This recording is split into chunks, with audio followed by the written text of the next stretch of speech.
Hey, fuck. Shit, hold on.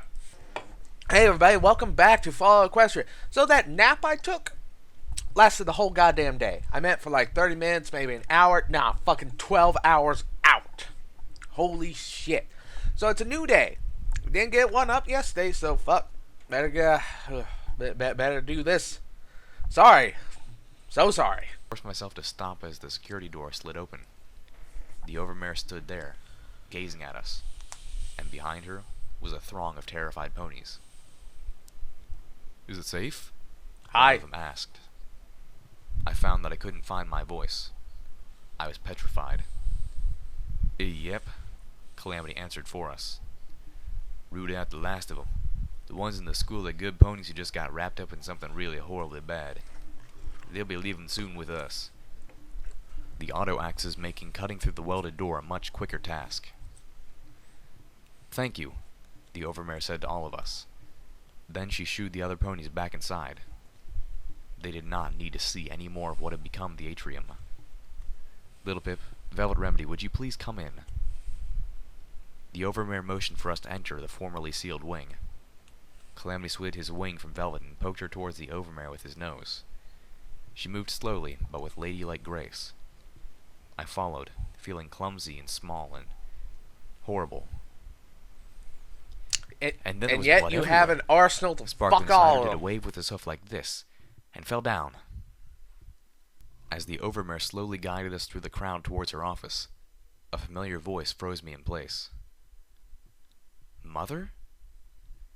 I looked up, and there she was, standing in a small clique of her friends, notably absent Mrs. Sparkle Cider. She turned and looked at me with a vaguely scandalized expression. "Is that little Pip?" she asked one of her friends. The other mare answered in affirmative. "I don't even recognize her," Mother said, not with awe or maliciousness, but as a casual statement of truth. I felt all the life drained from me. She looked me over. My blood had turned to ice water. My stomach knotted up, then sank to the lowest part of my body it could find. The world seemed to stretch away from me. She turned away from me, delving back into her conversation, my presence barely augmenting her tale. Fuck I was traumatized. I mean, I'm gonna have nightmares of this forever. I'm gonna need therapy. As horrible as this sounds, my first thought was, that'll never come out of this apron. 'Cause he was wearing this wonderful, lovely yellow one with the... I spotted the glow from her horn, so very soft, and the bottle floating nearby, surrounded in the same light. She was drunk. Of course she was drunk.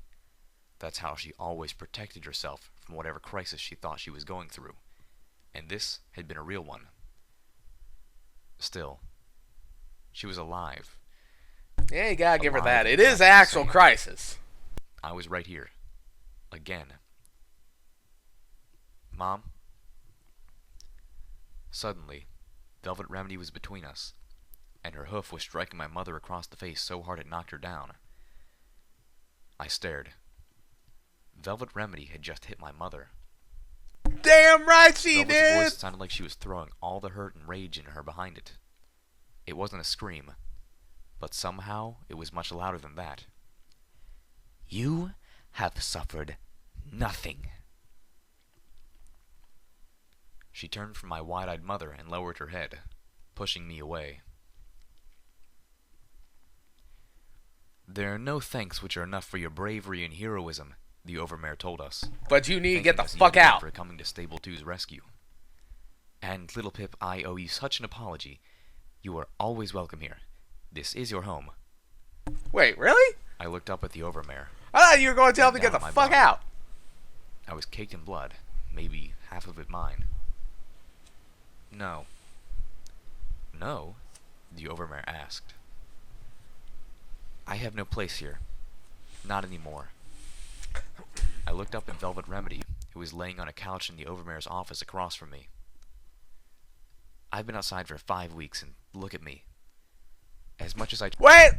It's only been 5 fucking weeks? I thought it was longer. Like, at least 2 months. What the fuck? Okay, Little Pip. Ooh, wow. Ooh, okay. I see. Oh, wow. To try. I'm not the same pony I was when I left, and I never can be. The wasteland has changed me, bloodied me, maybe even poisoned me like it has set everything else outside. I can't come back. I can't bring that poison in here. I think it's already gotten in, the Overmare said sadly. I nodded. Overmare knows what you're talking I about. know, but these ponies are good ponies, innocent ponies. They need to treasure that and hold it as long as they can.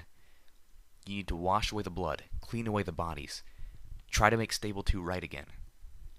Tonight will be enough of a nightmare already. The Overmare nodded. Then, is there anything I can do for you in return for all you've done for us? Okay, pure water is a great commodity in the wasteland, and these stables have water purifying tablets. They basically have a infinite free water, right? Basically, instead of staying at stable 2, maybe like routinely trade with them because pure water is a big deal. Big deal. And so is non-irradiated food. The app so by trading with stable 2 for there's way less ponies now, so there's going to be a surplus of food and water. Take that, start trading with the other other groups. Okay, yeah, see that you get some trade networks going. See, I'm thinking like Fallout 4, because when you get your water purifier set up and you it actually produces purified water in your town's inventory. So every time you go back to one of your towns that has one of those, you take the purified water and go sell it for money. See that's what Little Pip should do. I thought about it, then looked into her eyes. Yes. First, we need to arrange for some sort of payment for the Griffins. Payment? The Overmare blinked. Oh, I see. They're mercenaries. Mercenaries who came to Stable 2's aid without contract or promise of payment, Velvet Remedy swiftly added. Because they trust us to do right by them in return. Then I will not sully your reputation, Velvet darling. The Overmare turned to me. And there was something else? Yes. I want access to the Overmare's records. That she did balk at. I want to look into the population records. No more. Somehow, she liked that even less. I do as well, Velvet Remedy said, getting up and moving to my side. I was still conflicted, wanting to simultaneously hug her and buck her for striking my mother. You know, the Overmare said slowly, addressing Velvet, when I gave you Sweetie Belle's possessions to look through, it was with the hopes that her rich history as a musician would persuade you to accept your career. I hadn't expected you to use the opportunity to find a way to escape. She frowned. CMC3BFF. Clearly, I needed to give the recordings of a previous Overmare a much closer inspection before allowing them into any pony else's hooves. Velvet Remedy shook her head. Something that really should be done. You had to have known. I may have suspected, but I thought you would make the better choice. I did make the better choice, Velvet Remedy said firmly. I found what I was looking for in the population records within the first few minutes. She made it. Applejack made it into Stable 2. She was here when the stable door sealed. According to the records, she lived peacefully for another 25 years. Happy, or at least as happy as some pony could be, living in a stable and knowing the world above them had been obliterated. Still, she had survived. According to the records, she spent 10 years down here bucking the stable's apple orchard until a hip injury forced her to retire. The doctor's addendum suggested that weakening hips might have been a genetic ailment common to her family. Even after that, she spent another 10 years cooking for the stable's inhabitants from the kitchen of what was now the Stable 2 saloon. She passed away peacefully, and, unlike other stable residents who were incinerated, the Overmare insisted that she be buried in the apple orchard. She was... I paused in my reading. I walked into Pallet's stall. The always messy, paint-splotched artist of Stable 2 had survived the slaughter and was already diving into a new project.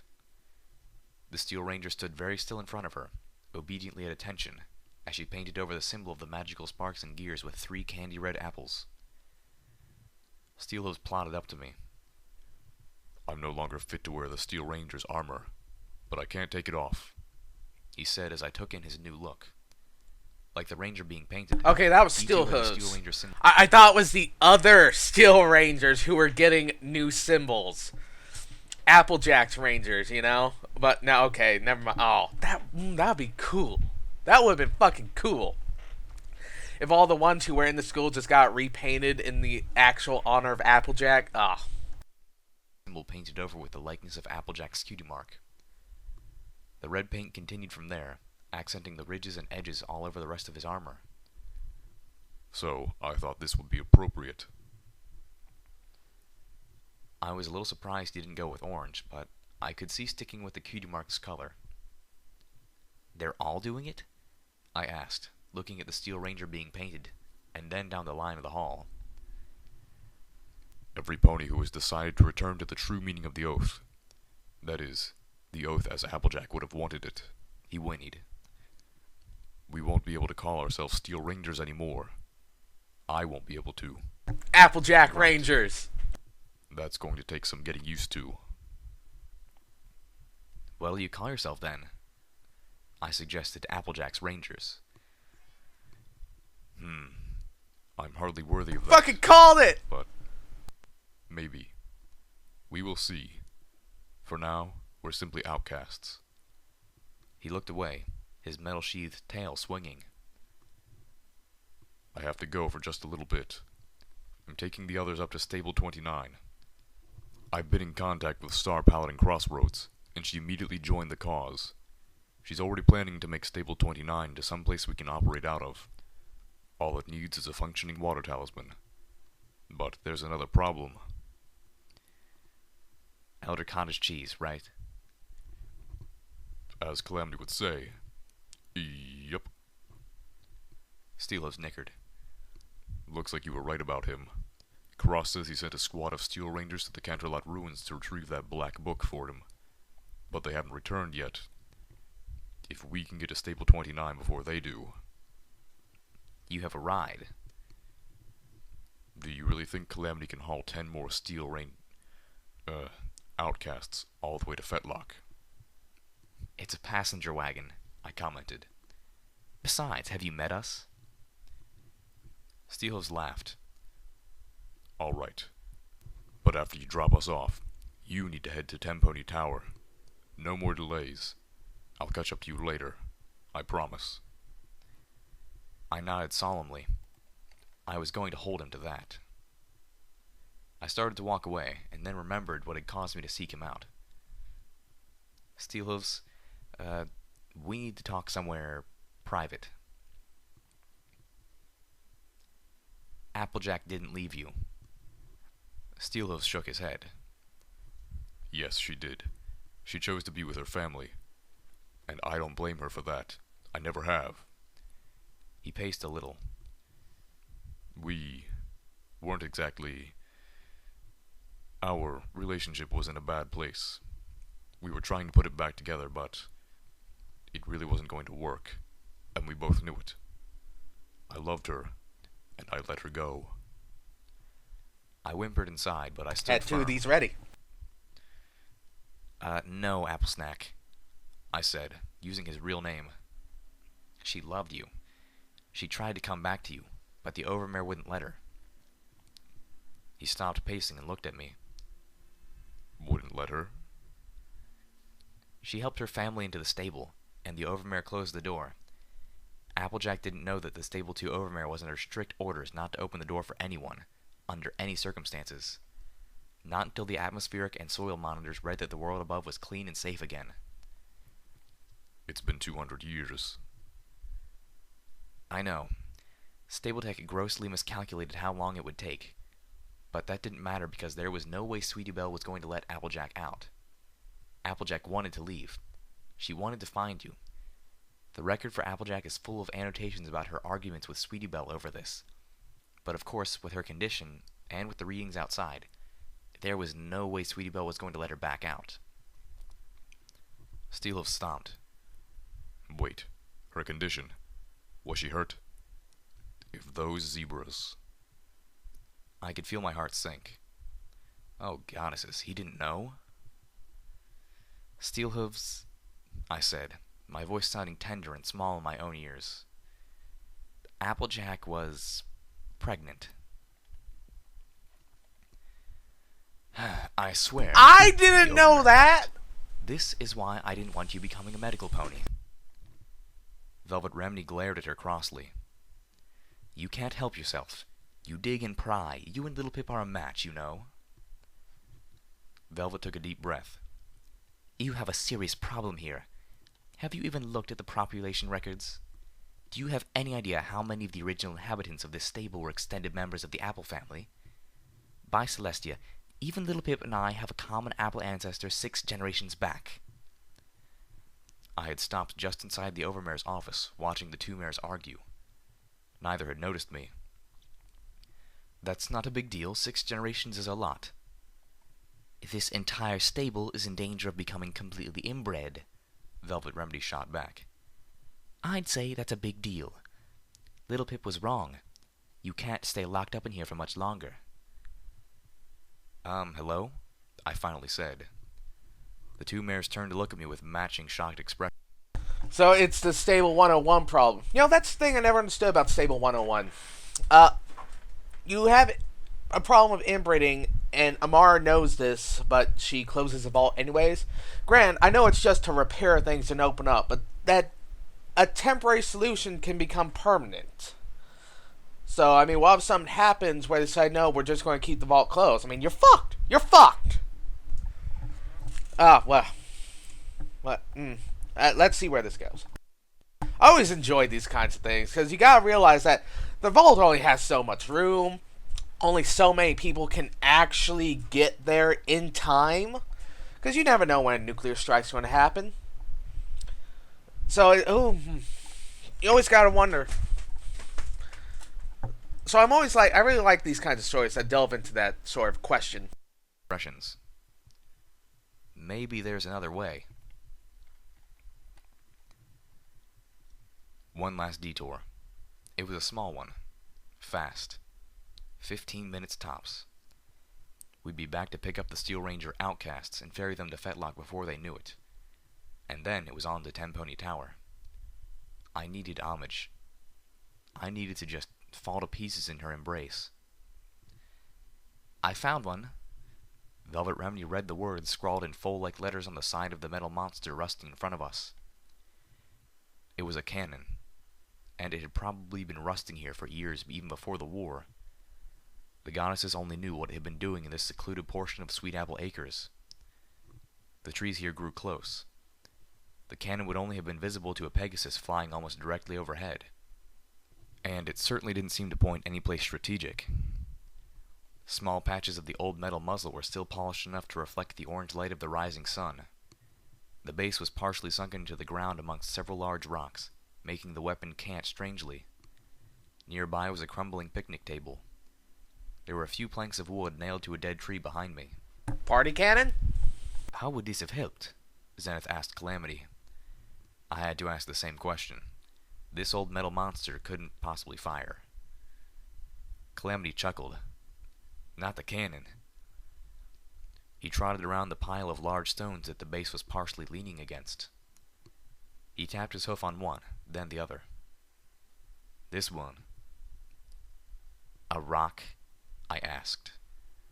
The Rock of Destiny, our Pegasus friend says, grinning cryptically. I was tired, physically and mentally exhausted. I couldn't keep up. Destiny's a rock? Even Velvet Remedy was looking confused. Calamity sighed. Hollowed out rock, he explained. This rock has been used by every Dashite since the first Pegasus was hunted down by the Enclave and branded her for leaving. It's enchanted to only open for some pony who done know the proper passphrase. He looked down at the apparently special rock. Every dash set has put something in here, some token of the life they left behind. How did the Pegasus enchant a rock? Velvet Remedy asked. Magic! Calamity shrugged. Well, I assume she had somebody else do it for her. Or perhaps a zebra helped her, Zenith offered. Calamity took a deep breath, tapped on the rock again with his hoof, and said loudly and clearly, Cutie marks don't matter.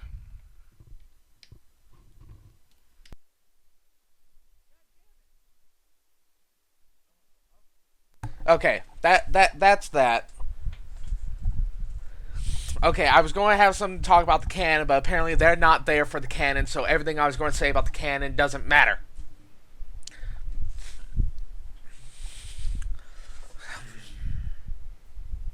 I want to end it here because that's the end of the chapter, and 20 minutes is pretty respectable.